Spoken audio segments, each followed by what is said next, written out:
Thank you, Madam Chair. Can we reset the clock? Thank you.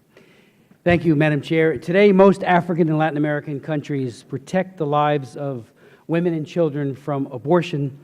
Indeed, prior to January 2009, the pro-life Mexico City policy guaranteed that unborn children in Asia, Africa, Latin America, and elsewhere not be put at risk of death by the non-governmental organizations we fund.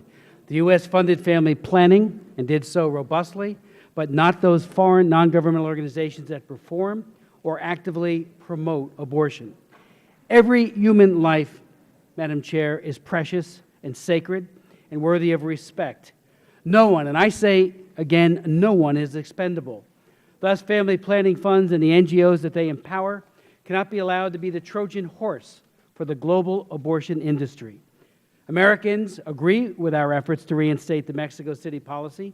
Indeed, the Gallup poll, by a margin of 2-to-1, 65 to 35%, said they oppose President Obama's executive order reversing the Mexico City policy.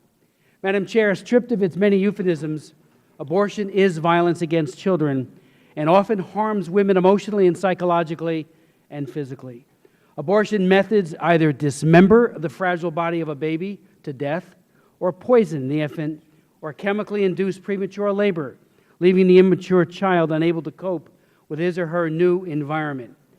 The opponents of the Mexico City policy love to denigrate the policy by dismissing it as the gag rule. Respectfully, we're talking about lobbying for abortions in foreign capitals, and we're also talking about gagging babies. Many of the poisons actually cause the child to suffocate and to die. So the real gagging that occurs actually occurs as a result of an abortion. The UN Millennium Development Goals number 4 calls for reducing child mortality rates by 2/3 from 1990 levels. It is clear that numerous cost-effective interventions need to be expanded to save children's lives. These include treatment and prevention of disease, as well as vaccinations, clean water, food and nutrition, and oral rehydration, antibiotics, and drugs to inhibit mother-to-child HIV transmission.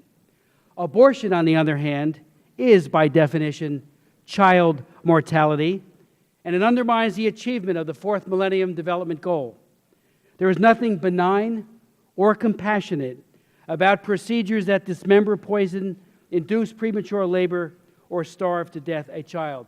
RU46, widely used by pro-abortion NGOs, has 2 effects on the child.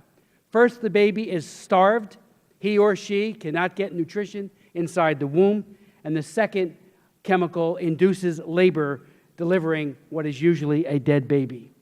Indeed, the misleading term safe abortion misses the point that no abortion, legal or illegal, is safe for the child, and that all can be fraught with negative health consequences, including physical, emotional, psychological damage for the mother. Talk of unwanted children reduces children to mere objects without inherent human dignity and whose worth depends on their perceived utility or how much they happen to be wanted.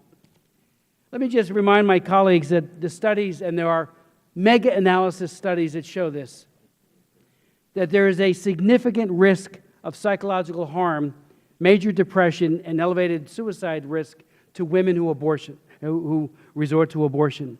The Times of London reported, and I quote them, "Senior psychiatrists say that new evidence has uncovered a clear link between abortion and mental illness in women with no previous history of psychological problems. They found that women who have had abortions have twice the level of psychological problems and 3 times the level of depression as women who have given birth or have never been pregnant.